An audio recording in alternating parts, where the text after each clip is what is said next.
Hello, everyone. I am Corey Andrew Powell, and welcome to another inspirational episode of Motivational Mondays. Today, we have the honor of hosting a remarkable individual who seamlessly blends adventure, leadership, and a passion for the outdoors. Our guest is none other than Sandy Colhoun, the seventh president of the National Outdoor Leadership School, known as NOLS, NOLS. And he has a diverse background that spans from being the chief campaign officer at Colby College to climbing in Alaska and cycling over the Himalayas. So he brings a very unique perspective to leadership. Welcome, Sandy, to Motivational Mondays. Corey, what a great honor to be here, and I'm excited to chat with you today. And I want to shout out to the everyone at the National Society for Leadership and Success because what you're talking about is so dialed in with where Knowles is. So look forward to our conversation today. Thank you so much for Oh, having my me. pleasure. Yes, my pleasure. And hopefully there's some ways we can maybe do some things together as two organizations. So we'll explore that as well after we have our interview today. But first, I do want to just share with people, you and I spoke a little bit before we began the recording. You are from Maryland, and my family is all sort Mm, of in that area, Virginia. And you and I seem to have this sort of similar passion where we love where we're from, but we also wanted to see more. And mm. for you, that took you, as I mentioned, to like the Himalayas and climbing mountains. So share, like maybe with us, where did your passion come from for wanting to explore more beyond Baltimore, Maryland? God, that's such a great question. Well, to be honest with you, like from a very, very early age, I had an interest in the outdoors. I was just drawn to being outside. And for the longest time, I didn't quite know how to do it. I didn't quite have the skills that I needed to really go out and explore on my own, which is really where I felt empowered. I went to a summer camp in New Hampshire, did a lot of hiking there. But ultimately, I knew that when I headed off to college, that would be this beginning of this journey for me.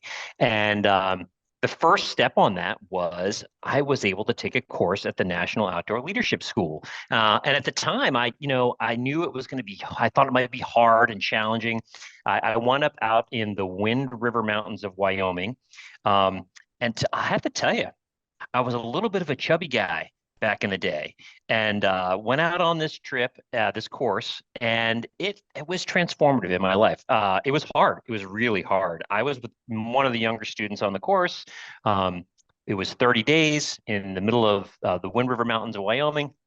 And I came back with a whole bunch of things that really had a giant impact on my life. I learned leadership skills. I learned wilderness travel skills, and I learned to believe in my own capacity to travel in remote places. And that was the beginning of this long journey in my career and my life. That's amazing. And I love that you mentioned sort of like the transformation of what physically happened to you because you were out in the outdoors being active. And you hear so much today about how many of the young people, because we're so, I say we, I still like to believe I'm one of them, but the younger Yeah. generations who are Yeah. tied to devices and the Mm, digital mm, world are not as active as previous generations. And so there's a really interesting tie in there as well with just fitness and wellness. But I want to mm. ask you to just elaborate a little bit so people understand. So Knowles, the mission or the purpose is it so you do sort of like training curriculums, but they're outdoors in physical wilderness spaces, or like what exactly is it? Yeah, so what Knowles really does is take students into remote and austere environments where they can learn wilderness skills and leadership skills. We want our students to uh, come back from a Knowles course with a deep understanding and skill set to be able to travel in those remote environments. Not only how to set up a tent, but also how to read a map and compass and find your course through where there's no trails, but also to take care of themselves as they go Mm, through those environments, which could be cold, wet, rainy, very dry, and uh, and along with that, parallel and super important, we teach leadership skills. We're super focused on elevating the leader in everyone. And mm, that is part and parcel of every single NOLS course. Ultimately, our mission is to be the leading source and teacher of wilderness skills and leadership that serve people in the environment. That's our mission. And there's many, many ways that like fits into what happens on every single course. mm. That's interesting. I was just watching, it's a film that got a lot of buzz last year. It's called Beef, and it's a very interesting Beef. film. Okay. Yeah. I'll And check it there's out. yeah, it's a really interesting, thought-provoking film about, self-control and how we interact with each other. But there's a scene where these two characters end up in what is a really remote, like sort of desert, and it's like Mm, unforgiving, and mm. you realize you forget that they're in Los Angeles, quite honestly, Okay, because okay. you have that, when I first I think about, well, why would anyone need those skills? Why would anyone need to know how to, pitch a tent and know a compass? And then I realized just from this film that, there are many places within our, like maybe miles from our everyday existence in certain parts of the country, New Jersey, Virginia, Maryland, where you could end up in an environment like that, just accidentally, who knows how, why, and need to Right. know those skills. So they are important, wouldn't you say? Absolutely. I mean, we tend to think of Knowles as a place like we are a school. At the heart of what we are a school. And we want to train people to gain comfort so that they can travel through those environments. But along the way, as you learn leadership skills and wilderness skills, all of that has direct application to the rest of your life. Hmm. And as we get into the conversation today, you're going to hear how, when we work with astronauts from NASA or executives from business from different companies, or we take college students out, like everything we do at Knowles has such an incredible application to what happens in your daily life, how you can Hmm. be a leader in every community that you work in, and how you can apply those skills of being in challenging circumstances and learning that you can do it and then applying it in your daily life. Right, right. And so in that same, I guess in that same idea, if you can share with us some of the key experiences, right, and lessons gained um, during your time as president of Knowles, like anything that really Wow. stands out. I know there's a lot Well, I would mention. yeah, sure. Well, like I said, I was drawn to, adventure early on in my life. And, I went through a series of experiences that I found myself in, and I created these opportunities. So, like, for example, after college, I wound up working in Alaska in a cannery. And I was like drawn to this, like, I'm going to live in a remote place. And that kind of like reliance on myself continued to build throughout what became sort of my career developing. So I went from Alaska. I actually wound up going from there to teach English in Japan for 2 years. Hmm. And there was a sense of independence and being in a remote culture, not speaking that language, was there for 2 years. And then that all led to almost a year of traveling and mountaineering and biking all across Asia, this is pre-internet, pre-email, Right, just right. gone.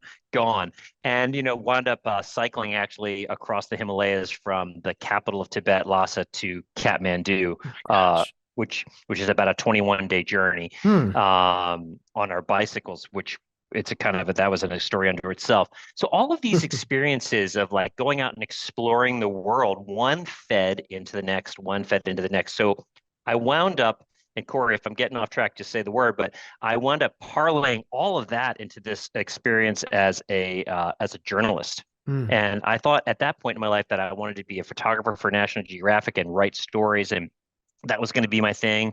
Uh, and all of that led me to a job working in Antarctica, where I was the editor of the Antarctic Sun, which is a glorified newsletter, but it's an incredible publication that writes about science and life in Antarctica in support of the United States Antarctic Program. Hmm. So each of these experiences pushing further, further, further away, going to the end of the earth, literally, to kind of discover what it was that my metal, what I was made of. And each step of the way took me ever closer to uh, what it was that I wanted to be as a human being. Hmm. And uh, the journalism world I followed for a long way. After Antarctica, I wound up working at the Christian Science Monitor, a wonderful newspaper based out of Boston, where I did a bunch of general reporting for that newspaper. But ultimately, I wound up transferring all of those skill sets into higher ed, where Hmm. I worked at Colby College in Waterville, Maine for a number of years. And Wow. all this is this pathway that led me to Knowles and the opportunity to lead this incredible organization. And I think that it's the combination of all of those experiences that are allowing me to be successful as a leader of Knowles right now. Wow. Sandy, you were not kidding when you said to me before we started that you saw these parallels between us, you and I. Um, Yes, I could tell when you talked to me about your story. I was like, okay, this guy has done some amazingly interesting things. And you mentioned you went to Europe. I don't know where that was in your journey, but well, yeah, first time, France, 1999, which was a very, so that's pre 9/11 for America, right? So right. the first time in Europe ever, went to France, landed at Charles de Gaulle, and I see that it's just normal every day for military people to be walking around with machine guns, which was startling to me. But Europe had been Mm, dealing with mm, terrorism for years, so it was normal part of their culture at that point. I was just mortified. I mean, they were just, army guys and machine guns everywhere, which was just normal. So, and then, yeah. I realized how that became normal for America just in a couple years later that we'd see that Hmm. same thing. But it's Hmm. so it's interesting to have transitioned in my travels to seeing the world shift globally, seeing America shift. And I wouldn't have seen that and had that reference if it had not been for at some point wanting to see beyond America's borders and Hmm. understanding how other Hmm. people are living. But I have to say, why I started really smiling was because my first attempt at going to college at 23 was to be a photojournalist. No way. Oh, And no I, way. yeah, and I had an assignment once to photograph DC during um I think July 4th or something. Some or maybe no, Veterans Day. And Mm, it felt intrusive to shove my, try to take photos of veterans with their legs and right. arms gone. And I said, oh Yeah. my gosh, Yeah. I can't do this. This is not me. I don't want to be intrusive Uh-huh. that way to people who are Right. feeling something. So I shifted gears. So anyway, um, this interview is But about you, not me, but I just had to but I share want to that. just say, what I really resonate with that is what you did and what we have done both is to be curious about what's beyond the borders of what your small community may be. And by the way, I'm a Yes. big believer in community. Wendell Berry is one of my favorite philosopher writers, and he believes all things happen in small communities. But until you get outside your community and you explore a larger world, you don't have a lot of context about what it was like where you came from. So Hmm. in order to the journey away and back is the one that allows you to have perspective. And as Yeah. a leader at NOLS, like I had this arc of a narrative. And I started, I was like 18, I think, or 17 when I did my NOLS course. Mm, And now here I am all these decades later, and able to apply my life experience to this extraordinary organization. mm. One common denominator I always point out when I speak to people like yourself who've traveled, and I mean that figuratively as well as literally, but who've traveled along this journey to get to where they are successfully, um, there is a moment where they had to have fearlessness Mm, and trust themselves, despite potentially other people telling them, oh, that's not a good idea. They had to tune out the voices and be fearless and go for it. When it comes to leadership, what's your thoughts on not being stifled by fear when you've not done something before? So you are literally terrified by the prospect, but you should either go for it or not. And how do you address that when it comes to leadership? Because the stuff you're talking about relies on a lot of like overcoming some issues of potentially fear in those environments. Corey, you are just nailing it on that. I would not be candid if I didn't tell you that there have been many moments in my life where I'm making choices that were very scary to me. And it's in letting go, and allowing serendipity to take its course and to believe that the confluence of your hard work and the opportunities are out there, opportunity and preparation, where they meet, Hmm. amazing things happen. And every single time I have found in my life where I was willing to let go and take a chance, I was rewarded.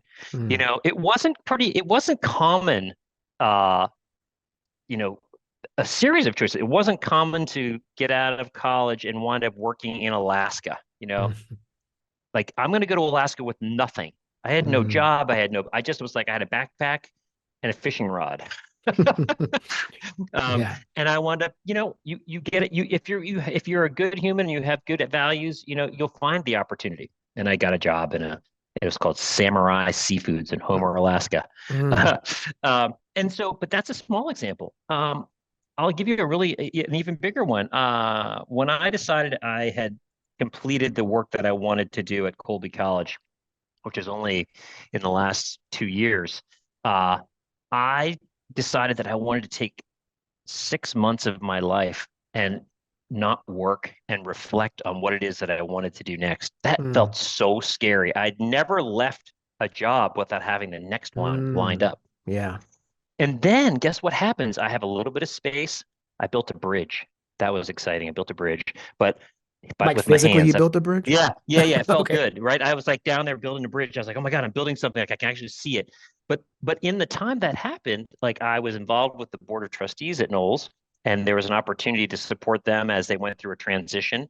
And that exactly 6 months, almost to the day that I left Colby, I was named the interim president of NOLS. Hmm. So, it was definitely scary leaving a really good job at Colby that I was so proud of, and the work that we did was so amazing, but knowing not sure what the next thing is. And look here Hmm. today, how it all Yeah. unfolded. So I think it's worth people always stepping out of their comfort zone and knowing and having faith that hard work will deliver on the promise. Hmm. Absolutely.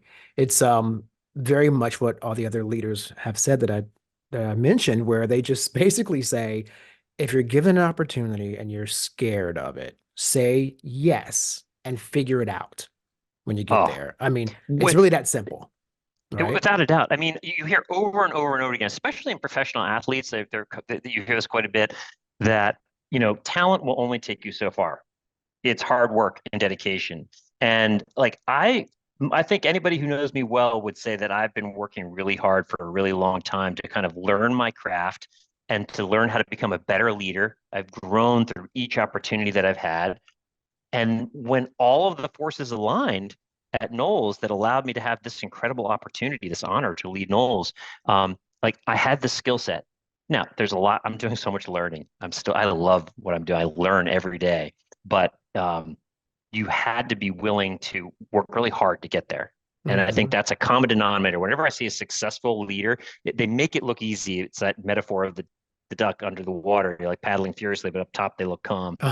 Right, right. Yeah. I mean, we can And talk about mentors if you want. That's important too, having great mentors. So, oh, absolutely. No, in fact, yes, that's a really big pillar for the NSLS. So we definitely want to talk about mentorship, the importance of both mentor and mentees. But mm, also you just tapped into something else that's a really, really big attribute that we promote, which is the growth mindset, right? The idea mm. that you're never finished learning. I think the most successful leaders are the ones who never say, there's nothing else for me to learn. I'm done. I know it all. I'm the smartest guy in the room. That's the kiss of death, really, for leadership. Oh, no doubt. And I'm so fortunate at Knowles to be surrounded by an extraordinary board and advisory council and the leadership team and across the school, the directors, the senior leadership group, all of them are constantly informing me. And one of the things to your point, I want to make a fine line on a key leadership trait, which is really to get out and know your team. And by that, for example, at Knowles, we have 14 campuses all around the world, from Baja, Mexico, to India, Mm. to Patagonia, to Alaska. And in the last year, I've visited 7 of those campuses because I want to know the people who are leading those parts of our school. And here's why. If I know them, they are more likely to tell me the bad news when it comes in, Mm. because leaders often get the good news. We always get the good news. And I'm like, let's make sure, I would like it if you are willing, because you know me now, to share the bad news so that we can Hmm. solve the problem before it gets way down the track and it finally reaches me and it's a Right. bigger problem. Hmm. No, true. It's the what is it typically called? Setting up people for success, if you will. And your team needs to feel comfortable coming to you with the adverse information because that's how you grow. And very often I've seen people hide that information and then Oh, things deteriorate. And then when the head of an organization really finds out, it's so bad that, things have to happen to rectify it that would have maybe not been as severe if you had just shared that there was a problem up front. So, absolutely. Absolutely. I yeah. mean, it comes down to like transparency and like how much you as a leader are willing to share. I've taken a pretty open, an open format. approach at NOLS, and Hmm. to the extent that I can, I always try to give people the absolute clearest truth that I can, so that we're all on the same page. Like Hmm. there's not a lot of value in hiding the facts from people. Yeah. And would you say, even when it comes to when you have people who directly report to you, the importance of constructive feedback with how they are performing, the importance of also sharing when they're doing well versus just, here's what you've done wrong, now go fix it. Lead in maybe with the positive about, here's what you do well, and here's where you potentially have some room for Room to improvement. grow. Yeah, Yeah. yeah. Well, it's relatively easy to compliment people. There are lots of opportunities to compliment people, and that's human nature because we want to agree with each other. But actually, I'm going to make the metaphor. Like I have two wonderful children. Their ages 12 and 15, and what they're looking for is to be told when they're kind of getting out of line, and just that clarity. They're Hmm. seeking that kind of guidance and structure. And in the same way, it's hard to tell someone who reports to you sometimes that they missed the mark, or that was inappropriate. And if you can get to a place where you're comfortable doing that, those people are actually seeking that. Hmm. I'll give you I think an example might be illustrative. Like I was in a meeting with a colleague, and um, you know, the conversation kind of became contentious, and we had to, and it was uncomfortable for me. And immediately after that meeting ended, I actually called that person, and I said, you know what, I just want to talk to you about that conversation, because that is not how I want to, for the two of us to communicate publicly. Let's find a better way to do it. And the fact that I kind of did it immediately, the feedback was immediate. It wasn't mean spirited. It was kind. Like it was a transformative moment. I feel like, in the partnership between this colleague and myself. And I Hmm. think being willing to just be honest and fair is key. Yeah. That's such a great lesson too. I'm glad you shared that, because another thing that comes up in conversations here on Motivational Mondays is the presence of the internet, and how a lot of conversations happen there that are not constructive, because you're in this public forum, you're being egged on by people on the side, people are Mm, chiming in. We're in a very divisive time period. So, I mean, mm, people, I heard there was a fight going on between like 20 people once over the music of Sade. mm. I said, "How are you fighting over Sade? The woman is like a peace lily plant in real life. Like, Right, what what is the argument over Sade?" But people will argue right. and fight over anything. And I find myself Yeah. roped into those things, political conversations. And uh I was shocked recently. A woman DM'd me, and she said, "I want to take this offline from that Mm, group, because I saw the mob happening. I saw the mm. mentality happening. And I want you and I to resolve this DM, direct, so that I don't have another like Facebook enemy." And it was really profound when that happened. And I began to now do that with people. Things can get escalated quickly in the social space. So very much like you felt there was something contentious. Let's be the solution.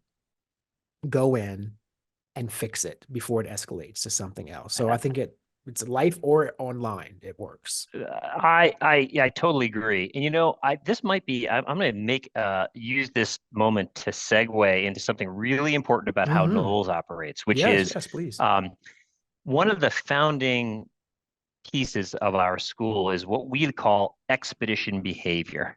And expedition behavior is uh, designed to teach wilderness and leadership skills through a value set.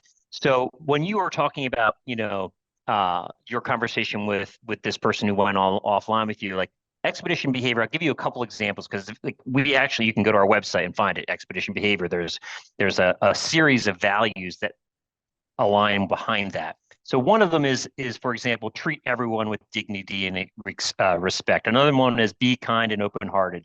Um, those are like universal values.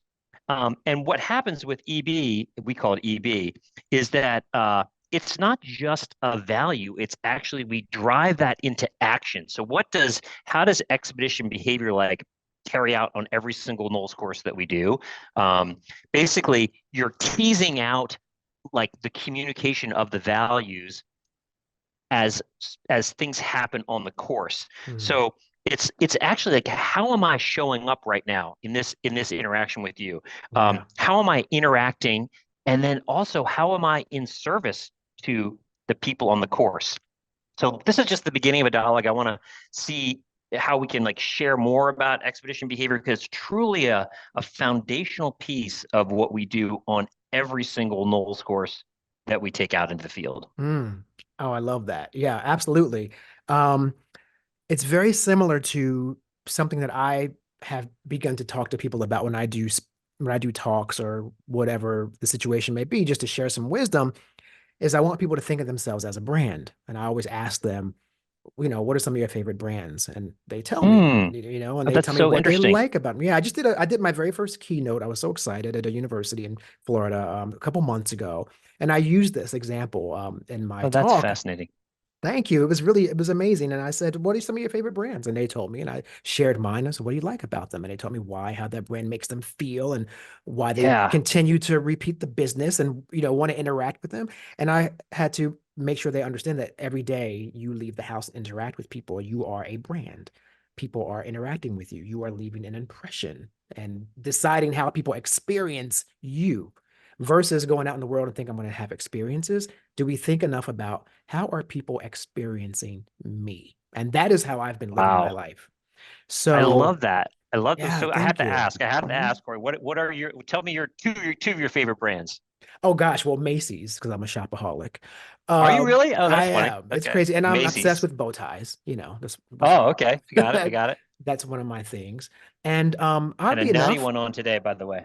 oh, well, thank you. I tied it myself, so that's my thing. I don't do clip-ons. I threw them all Yeah. No. away. No. No. No. No. No. No. You No, got to tie yourself. Yeah. have to do it, have to do it. And oddly enough, another brand that I love, which is sort of like not a commercial brand, but the PBS network. Hmm. It taught me to dream as a child.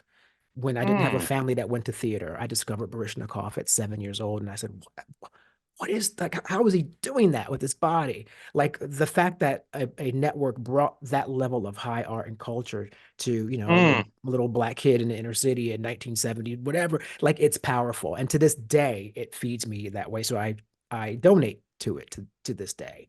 PBS as a brand, so quite a dichotomy there.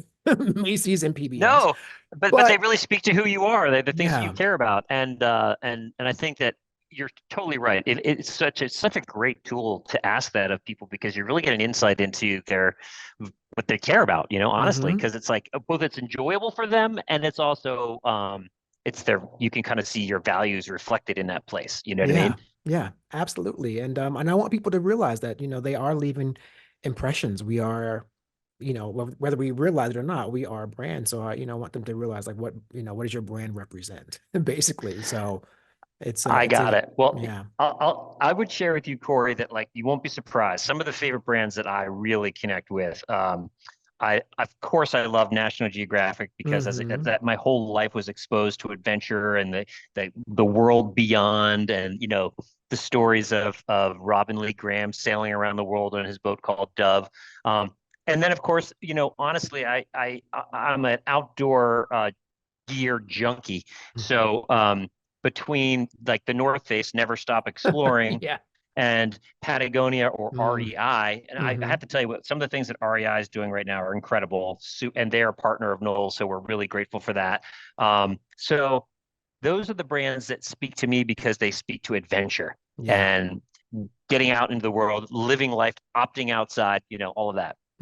Yeah, I definitely see that. I mean, and that's the whole thing, you're aligned with the things you're interested in and those brands that make you feel a certain way. And with people too, very often in life, we have to sort of find that term is such a strange term, but it's true. You have to find your tribe, if you will, the like-minded people. But that doesn't mean you close off your mind to those who don't feel like you and think like you, because the balance of how you grow is by taking both those components, and that makes you more well-rounded. But you do have to sort of find your people, though, right? And that's sort of a big part of life, I think. It's key, and I really found here's the joy for me in my life right now. At NOLS, I've found my tribe. I love these people. Mm. That what they're doing. If you work at NOLS, you love our mission. and you care so much about exposing as many people as we can to the outdoors. You care Mm. about leadership. You care about your values and your community. It's a wonderful sort of feeling in that group.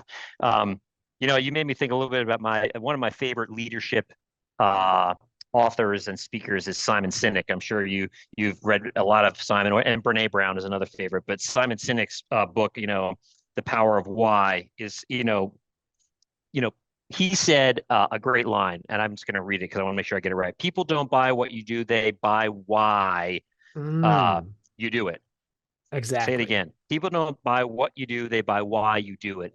And so, you know, I think people come to NOLS because they do want to learn how to use a map and compass, and we teach that.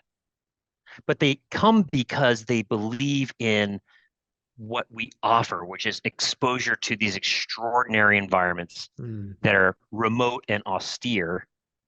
And they know that through that experience, intrinsically, they can even just tell that they're going to grow personally. And that's Hmm. actually the reason why, you know, we have such incredible partnerships with places like NASA, which we can Mm. talk about if you want. Yeah. Yeah. So, well, let's talk about that because I mean, what kind of access do the students get to an organization like NASA, as part of the Knowles curriculum? So how do Well, they intertwine? yeah, well, actually, so maybe a better way to describe it is NASA we're in a partnership with NASA. We've been in this partnership since 1999. And what we do is not every single, but nearly every astronaut who's been with NASA since not all, but nearly all astronauts have taken a NOLS Hmm. course as part of their training. Oh, So wow. um, if you would ask many astronauts, they would say that their NOLS course was absolutely critical to their success in space.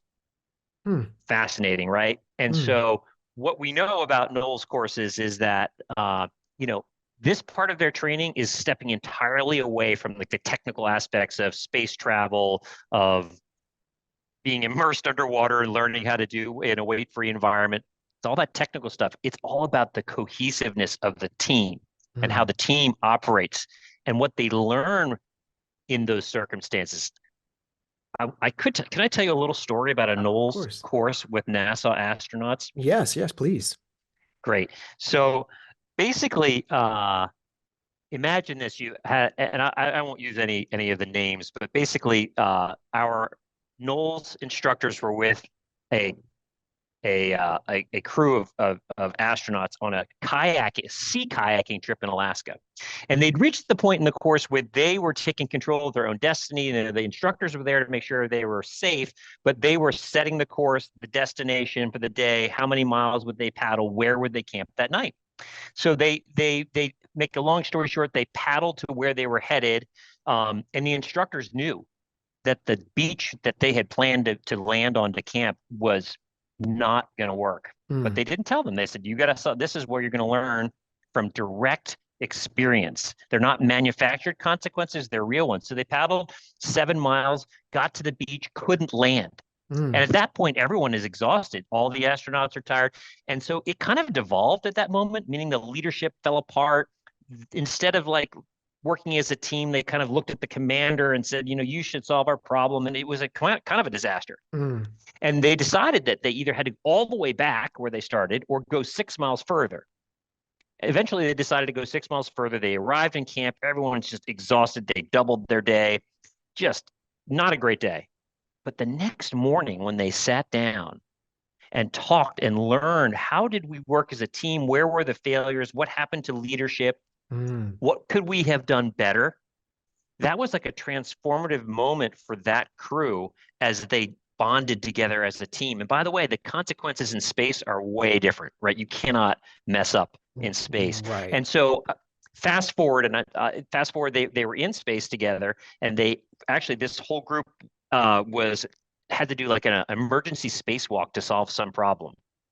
And they gathered together and they said, let's remember what happened when we were sea kayaking. Let's show up as our best selves. Let's Hmm. work as a team right now so that when we do this spacewalk, it's a complete success, which it Hmm. was. That's amazing. Yeah.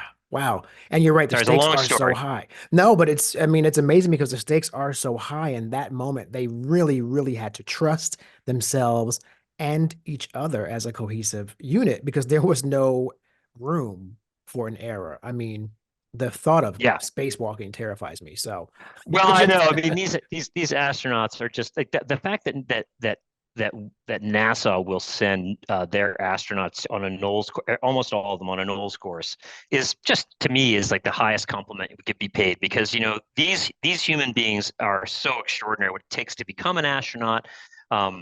Leland Melvin is this extraordinary astronaut who actually spoke at a NOLS event for us, and when you meet Leland Melvin, you know and talk about a person of the highest moral character and so articulate. And when he talks about Knowles with such passion, I think like you couldn't find a better spokesperson on the planet. Hmm. And his experience on his Knowles course was transformative for him, and we believe it's transformative for everyone who comes on a Knowles course. My goodness, we've covered so many things, but I do have a final question for you, if you Okay, don't great. mind. Yeah. Yeah.